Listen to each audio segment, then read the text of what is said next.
John Cervini on the InfoAge Board of Trustees. Just want to point out, if you don't know already, ladies' room is right out here. There's another one down the hallway and to the left. Men's room is right outside that doorway, first door on the left. Those are important things. Okay, we have a few introductory remarks. If you look in your program, it tells you what we'll be doing today. It's a privilege to have everyone here today. I'd like to introduce our CEO, Mr. Mike Ruane, who's going to give you a very short state of the command for InfoAge. Thank you. I think John knows that if you give me a microphone, nothing is going to be very short. Good evening, ladies and gentlemen. My name is Mike Ruane. I'm the CEO of InfoAge, and it's a pleasure to be here. Our first Wall of Honor reception was in 2006, and we've continued them almost every year since. And it's a great thrill for me to be up here and see this crowd, and especially the three people that we're going to be honoring tonight. Now, before we go into the state of InfoAge, I'd just like to introduce some people. From our Board of Trustees, Tom Crowley, our chairman.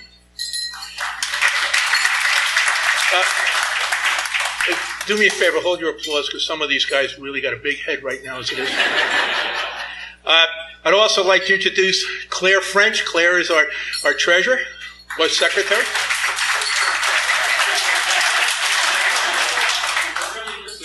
No, she doesn't have a big head. She controls the money and the books, so you know we got to be nice to her. You already met John Cervini, our vice chair. Also, Pat Decker. Where's Patricia? Tom Settergren. Thomas. Dan Lieb. I should mention that Tom has a PhD in chemistry, so we're nice to him because he knows what to do with stuff like ricin and various other things like that. Jules Felicio. Jules is also a PhD. Not a problem with him is that, you know, he works on televisions, but that's electronics, so you got to watch your bed that it's not wired. So we're very nice. We're very nice to our board, and our newest board member, Mike Meyer. I don't have too much funny to say about Mike because I really haven't had a chance to dig into him yet, but that's going to happen. And we have one former member. He was the only Navy guy that we had on the board, and I think he felt left out because John is going to be honored tonight as trustee emeritus, but John DeLuey.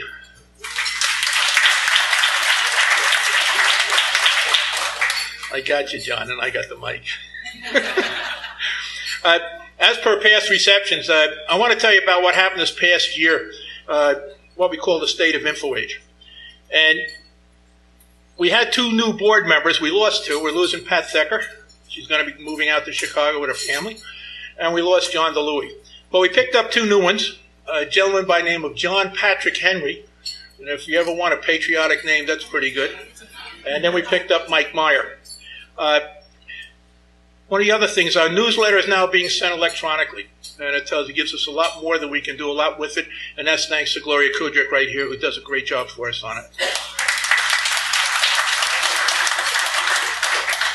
We have 3 new paid volunteers by the National Council on Aging. It doesn't cost us a penny. And these are people that have retired that the National Council of Aging brings in here, and they work for a certain amount of hours during the week, and it really helps us in some of the things that we have going on. Regarding exhibits and museums, and some of you have had the chance to walk around today to see them, we've expanded our World War I exhibit on our Radio Technology Museum. We've added the Berlin Airlift exhibit, and if you've been here in the CoStar, it was on the front page of the CoStar. That just opened up about 2 weeks ago.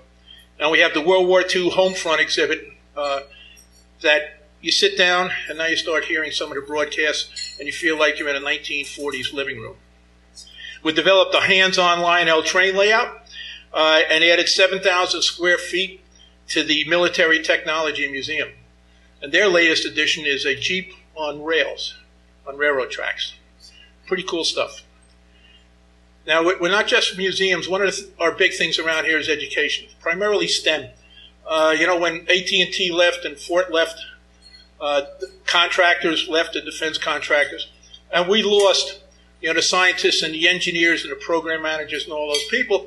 And they said, well, don't worry about it. You're going to get the numbers back again. But unfortunately, it's usually in service jobs, not necessarily professional jobs. So one of our big things here is STEM. And as you can see behind me on our screen, inspiring children to learn. That's one of the big things we have.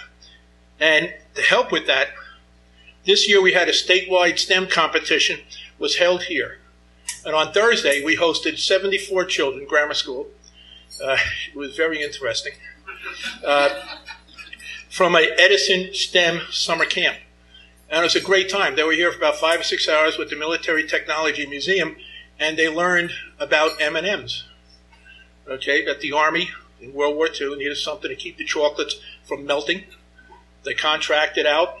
I think it was Hershey came back and they said, hey, or I forget it was Mars or Hershey came back and they put a hard shell around it, and it was for the Army. And then after the Army, they made it M&Ms, and that's why you have M&Ms today. Yeah, and that was one of the things they learned. And then in the Radio Technology Museum, was interesting watching the kids trying to figure out how to use a dial telephone. Yeah. And the other thing, we've had more school groups visit than we ever had before, including, I believe it was from Bud Lake. I forget exactly where it was, but it was up in North Jersey, Lake Apatcon, Bud Lake, or something else like that.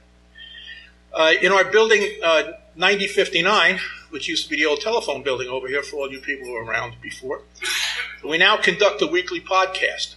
We have a beautiful little studio over there, and we are, as well as conducting hands-on experimentations, thanks to the very generous gift of Nick Lordi.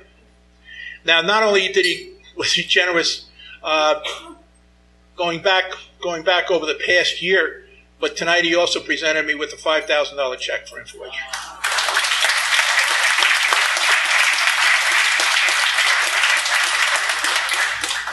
I told Nick I'm going to go down to AC tomorrow morning to see if I can get a little bit more out of it. We continue to support the St. Vincent de Paul Society and the St. Bernard's Project because Sandy, the aftermath of Sandy, is still with us. So we have volunteers here that we house throughout the year. Another thing, in February, we held a symposium with the first NASA female mission operations manager, Alice Bowman, on the New Horizons spacecraft for the Pluto planetary expedition. This was thanks to Dan Lieb.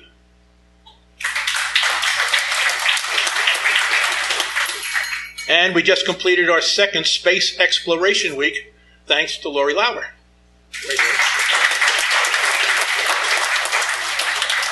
And I think that we're honoring Dr. Webb. This is something that's pretty cool.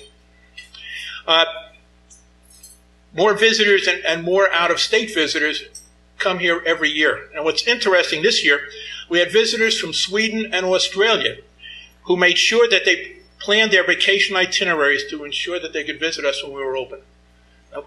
So we're out there someplace, and all of a sudden we talk to the people around the corner and say, God, you guys are over there?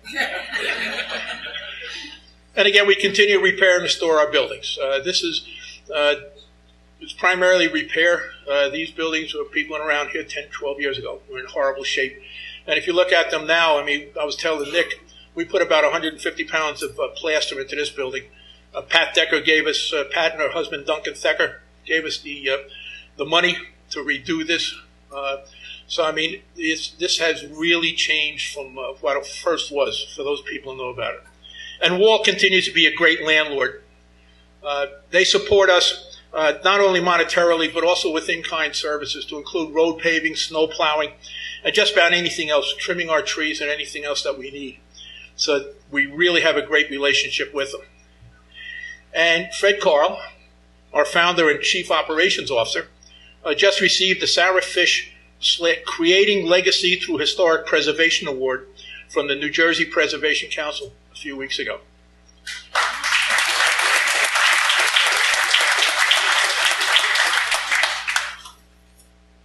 Unfortunately, we're going to be losing Fred effective August 1st. Fred was looking for a part-time job, and it was Princeton University was looking for someone. It tied into the Apex Radio Astronomy Observatory in Chile, at that 17,000-foot level, and they were looking for American colleges and universities to support them with systems integration. And Fred applied for the job, part-time. And when they started talking to him, and he started telling them about Tyros and everything that we do here, they offered him a full-time job. And they literally made him an offer he couldn't refuse at a very nice salary, with benefits, which the only benefits we have around here is, reach in your pocket and take more money out. But, it's an outstanding opportunity for him, and it was too big for him to pass up. It's going to be a great loss for us. Fred and I started working here. Well, Fred started working here in 93, and I started in 95. So we have been together for 23 years, and we're like an old married couple. I mean, we get along fantastic 95% of the time, but man, 5% of the time we fight like cats and dogs, I'll tell you. We agree to disagree on some things, but we always put InfoAge first, and I am going to miss him a lot. Now, we're going to start the first official part of the program.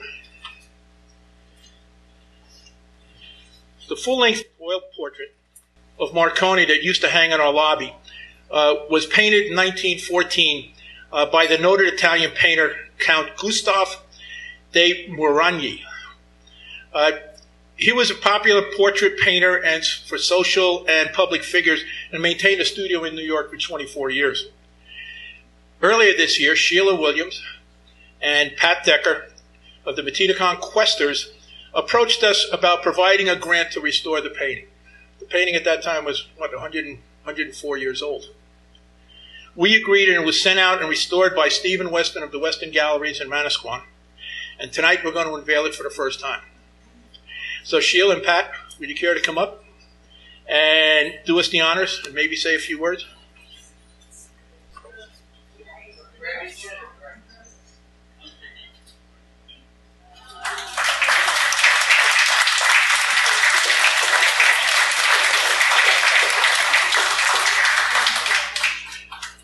If you had seen it several months ago, you would never recognize it as being the same painting. Pat, Sheila, would you like to say something? I don't know if you've ever heard of the Questers, but we're an organization that studies antiques, and we raise money for the preservation and restoration of historic sites. This has been I first brought, every month we have to have a meeting, and we take turns. When it was my turn for a meeting, I brought them to InfoAge. They had never heard of this place. Fred Carl talked to them.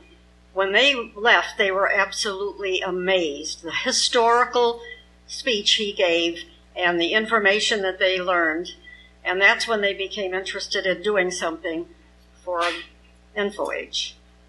I'm very proud of this. I'm very proud of them. And Sheila Williams worked her tail off, I'll tell you, trying to get the money and get everything going. So it's an honor to give this kind of pleasure to InfoAge, because it really makes us feel we've done something different. And this is special, very special for everyone sitting here in InfoAge. We're happy to have done it, our Quester chapter. Thank you. So, ladies and gentlemen, right now we're finished for the time being. We're going to start dinner, and we really appreciate it. One last thing about the painting. Going back about 3 years ago, we had the daughter of Marconi here at InfoAge. And when she saw that what we were doing to try and preserve his memory at this place, she literally cried.